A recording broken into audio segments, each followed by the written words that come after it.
Dear students, welcome to our science episodes. Today we are going to discuss acceleration. Acceleration and physical quantities. Acceleration. The car's speed increases at a constant rate in a specific direction. Acceleration is when the car speed is increasing. In this case, the movement is described as accelerating motion. And the acceleration is calculated by dividing the change in the car speed. Notice this triangle. This means the change in the car speed by the time in which the change occurs.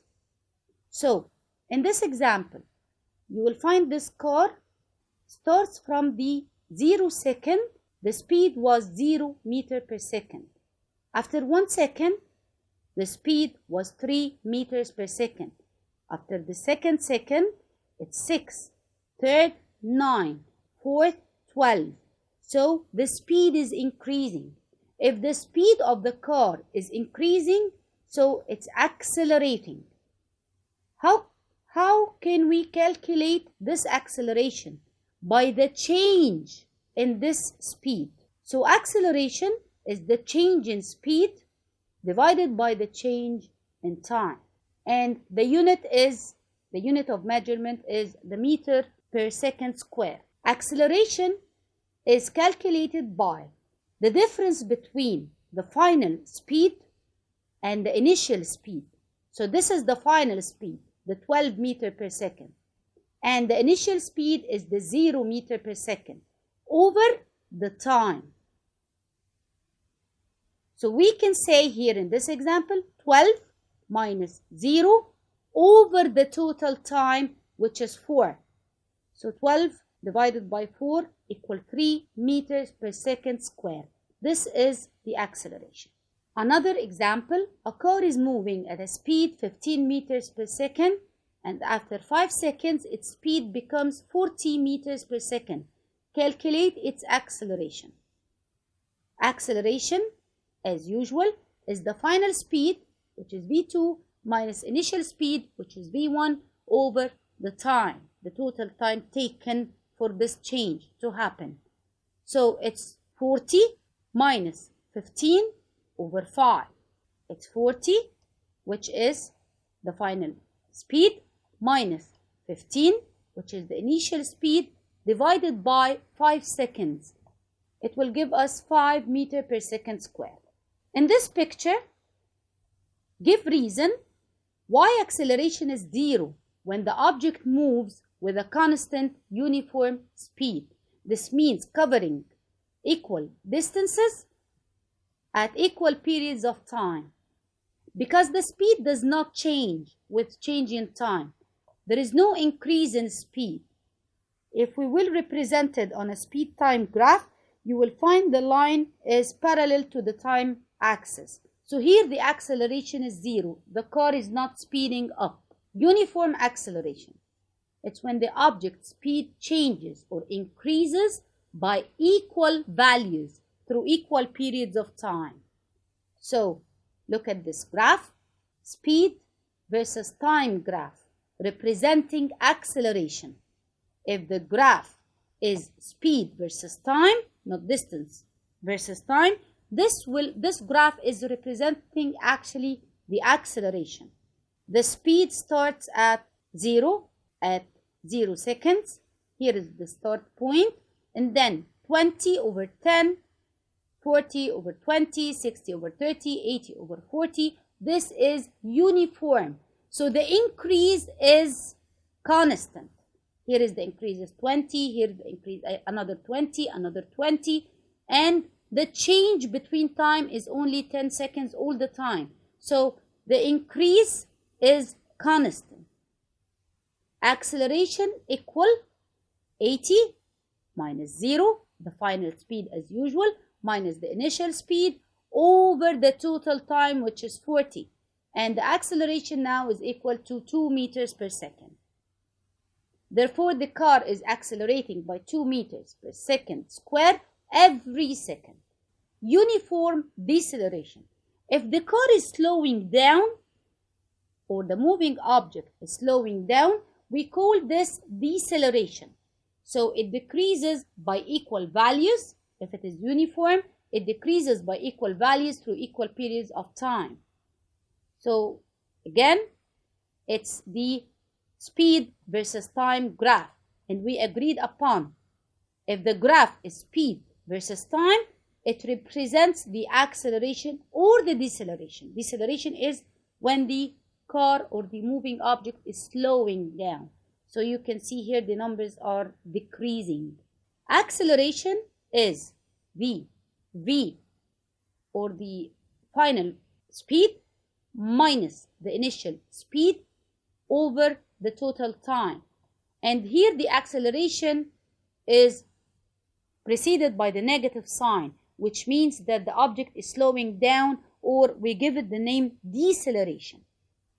What is meant by a bicycle is accelerating at 2 meters per second square. He's giving you the acceleration. What is meant by this? It means that the bicycle is moving in a straight line and its speed is increasing by 2 meters per second square every second. A car moves from rest position until its speed becomes 60 meters per second. After 5 seconds, calculate its acceleration. Initial velocity, of course, rest position, so the initial velocity or the initial speed is 0 meters per second.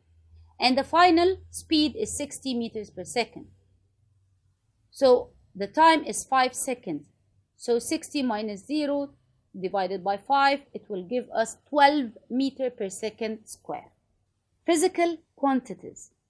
Description and interpretation of physical phenomena represent the greatest part of physics. And to understand these phenomena, it is necessary to deal with the physical quantities and mathematical relationships. Each physical quantity is related with a measurement unit that is characteristic to it. Let's see together. We have scalar physical quantities, and scalar physical quantities have a magnitude represented by a numeric value and a measurement unit.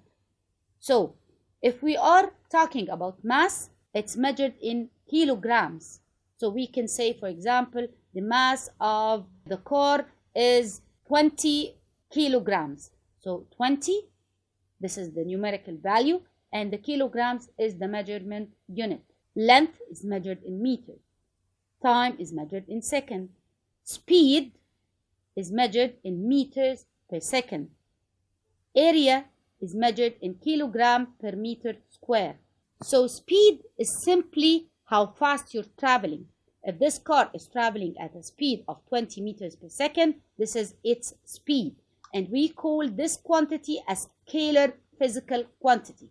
It has a number, as you can see here, it has a number, a numerical value. We call it magnitude, and it has a measurement unit. What about the vector physical quantities? They have a magnitude, also represented by numeric value, and a measurement unit too.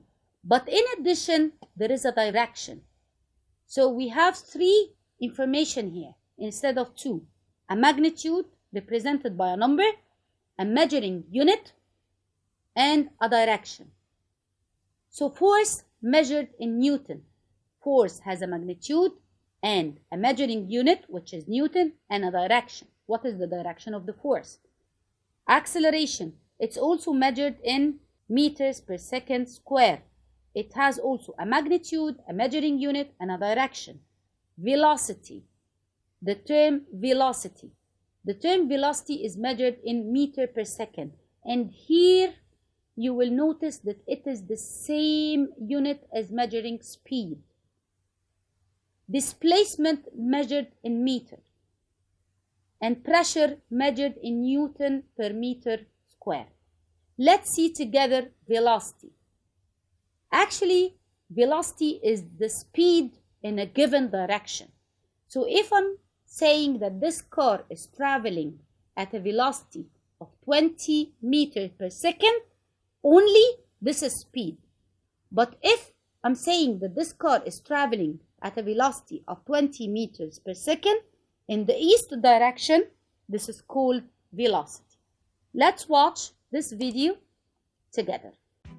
Welcome to Moo Math and Science. In this video, I'd like to talk about acceleration. What do each of these short clips have in common? They are all examples of acceleration. Acceleration is the rate at which velocity changes. This change in velocity can be a change in speed, direction, or both. So an object accelerates if its speed, direction, or both change. An increase in velocity is positive acceleration, and a decrease in velocity is called deceleration. You can find the average acceleration by taking the final velocity minus the starting velocity divided by the time it takes to change this velocity. Let's work an example. A person walks and starts at 0 meters per second, and after 6 seconds is traveling at 5 meters per second. What is the acceleration of the walker? You take the final velocity of 5 minus the initial velocity of 0 and divide it by the time of 6 seconds, and you get 0.833 meters per second, and acceleration is always squared. Let's look at another example. A car speeds up from 22 meters per second to 26 meters per second in 2 seconds. What is the average acceleration of the car?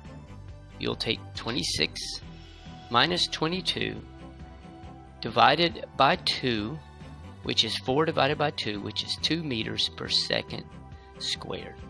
So there we go, acceleration, a change in an object's velocity. Dear students, thank you for watching and see you later in another episode.